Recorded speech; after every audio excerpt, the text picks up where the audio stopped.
twebwe baradukura aha kugira ngo tujye he ko ari iwacu. Turi hano kandi tuzahaguma ndetse tuzanahakomeza tugana i Kinshasa kugeza igihe ubutegetsi bwa Tshisekedi buzakemura ibibazo byacu. Corneille Nangaa bamubajije niba koko bazashobora gutsimbarara bakirengagiza igitutu c'amahanga nka Amerika kibasaba kuva i Goma.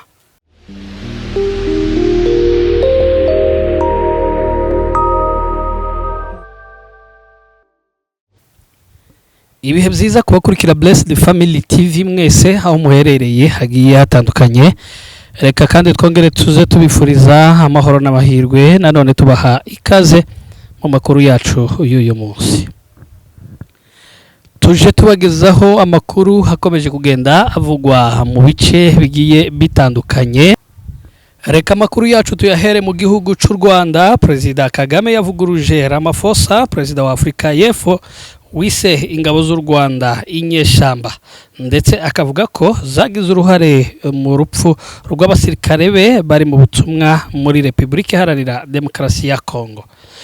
Umukuru w'igihugu yabwiye Ramaphosa ko RDF ari ingabo aho kuba inyeshamba, nkuko uwo mukuru w'igihugu yabitangaje, ndetse anamugaragariza ko niba Afrika y'Epfo ishaka ubushotoranyi ku Rwanda narwo rwiteguye guhangana n'ibyo bibazo mu buryo bukwiriye. N'ubutumwa umukuru w'igihugu yatanze ku itariki 29 z'ukwezi kwa mbere 2025 ubwo yasubizaga ubutumwa bwa Perezida Ramaphosa watangaga ihumure ku miryango y'ababuze ababo bari abasirikare b'igihugu cye, anagerageza gusobanura mu buryo bwe uko ibintu bimeze mu burasirazuba bw'igihugu ca Kongo. Ramaphosa yavuze ko igihugu cye cemeranya n'umurongo wafashwe n'akanama Karoni gashinzwe umutekano ku isi, kasabye ko hahagarikwa imirwano M23 igasubira mu bice yigaruriye, imitwe ikomoka mu bihugu by'amahanga ikava muri Kongo Kinshasa, ariko hakanasubukurwa ibiganiro hashingiwe ku masezerano ya Nairobi. Perezida Ramaphosa kandi yagaragaje ko ubusugire bwa Kongo bugomba kubahwa nk'uko Loni ibiteganya, asaba impande zihanganye gushakira ibisubizo by'ibibazo binyuze mu nzira ya diplomasi hasubizwa amasezerano ya Rwanda. Mu gusubiza ubutumwa bw'uyu muperezida wo muri Afrika y'Epfo, perezida w'u Rwanda yamwibukije ko muri iki cyumweru bombi baganiriye inshuro ebyiri, harimo ikiganiro cabaye ku itariki 29 z'uku kwezi kwa mbere, byose bigaruka ku mutekano mu burasirazuba bwa Kongo Kinshasa.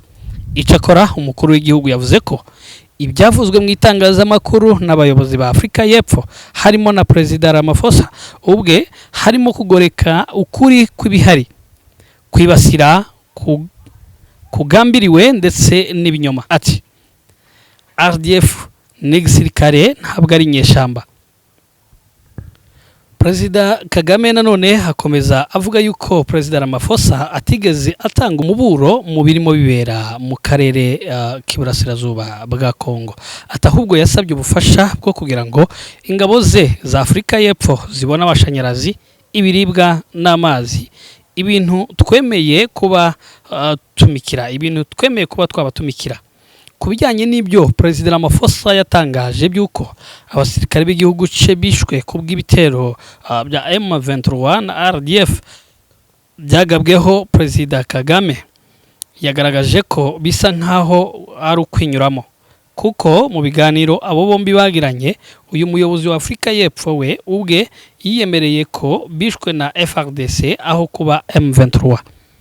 Ati Perezida Ramaphosa yampamirije ko M23 itigeze yica ingabo za Afrika y'Epfo ahubwo bishwe na FARDC. Perezida Kagame yavuze ko niba Afrika y'Epfo yumva ishaka kugira uruhare mu bikorwa byo kugarura amahoro ari byiza, ariko yibutsa ko atari mu mwanya wo kwiha inshingano zo kugarura amahoro cyangwa uwo kuba umuhuza. Ati kandi niba Afrika y'Epfo yifuza ubushotoranyi, u Rwanda narwo umunsi runaka ruzabyitaho muri ubwo buryo. Kuwa 25 z'ukwezi kwa mbere 2025 nibwo igisirikare ca Afrika y'Epfo CNDF cyatangaje ko abasirikare bacu baguye mu mirwano yari huje na M23 n'ihuriro ry'ingabo za Repubulika Iharanira Demokarasi ya Kongo. Ni imirwano yabereye mu mujyi wa Sake uherereye muri territoire ya Masisi no mu bice byegereye umujyi wa Goma muri territoire ya Nyiragongo kuva ku itariki ya 23 z'ukwezi kwa mbere k'uyu mwaka. Kugeza ubu mu burasirazuba bwa Kongo intambara irasa ni yahosheje ugereranyije nuko mu minsi mike ishize byari bimeze nyuma yuko M23 ibohoye umujyi wa Goma ubu.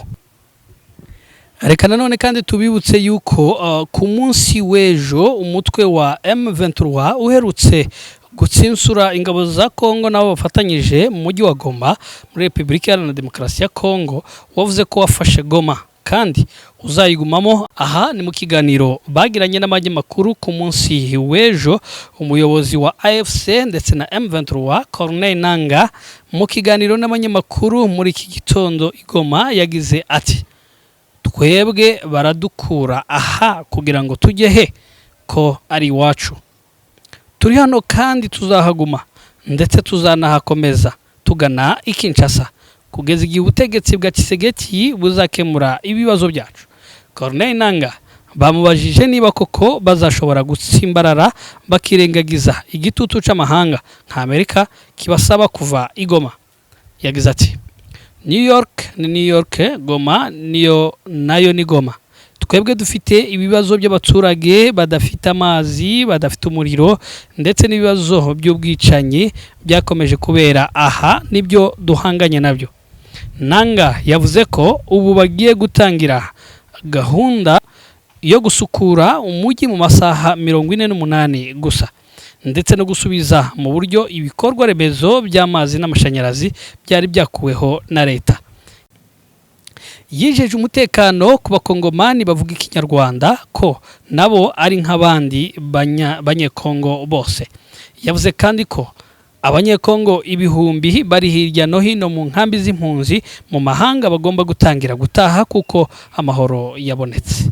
Bertrand Bisimwa ukuriye igice ca politike c'umutwe wa M23 avuga ko impamvu bitirirwa kurwanirirwa n'u Rwanda ari uko batsinda ingabo za FARDC. Yagize ati twitirirwa gufashwa n'u Rwanda kubera tubatsinda kandi tubatsinda kuko dufite impamvu zikomeye.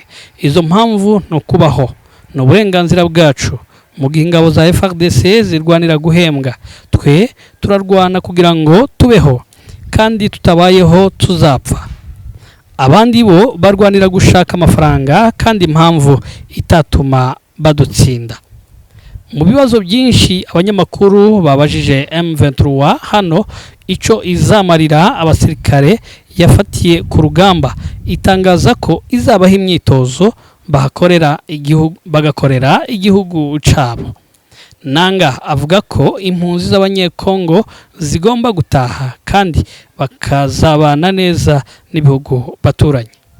Ku kibazo c'amashanyarazi atangaza ko Kinshasa yahagaritse amashanyarazi, amazi meza na internet ariko bo bihaye amasaha gusa 48 bakaba byakemutse.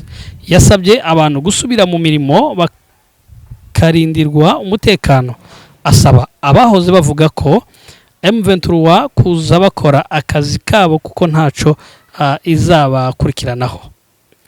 Abahoze bavuga nabi M23 kuza bakora akazi kabo kuko ntaco M23 izigera ibakoraho. Corneille Nangaa nano yabwiye abaturage mu kiganiro n'abanyamakuru ababwira ko ashaka gutanga ibisubizo ku baturage kandi bakazabana neza. Ikigo ca Sokode gisanzwe gitanga amashanyarazi avuye mu birunga gitangaza ko camaze kugeza umuriro ku muyobozi uhereza abaturage amashanyarazi kandi abagera kuri 75% mu mujyi wa Goma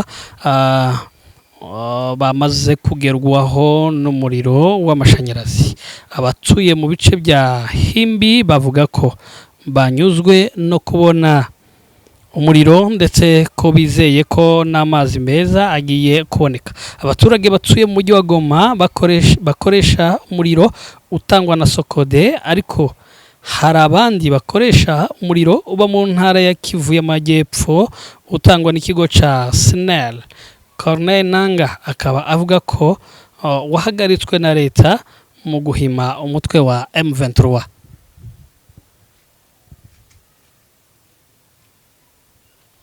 Nangaa avuga ko hari icyizere ko nawo uboneka vuba, abaturage bagashobora kubona amazi meza, hagakorwa isuku mu bice bigiye bitandukanye. Abatuye umujyi wa Goma bakoresha amazi y'ikiyaga ca Kivu agatunganywa hakoreshejwe imashini zikoresha umuriro.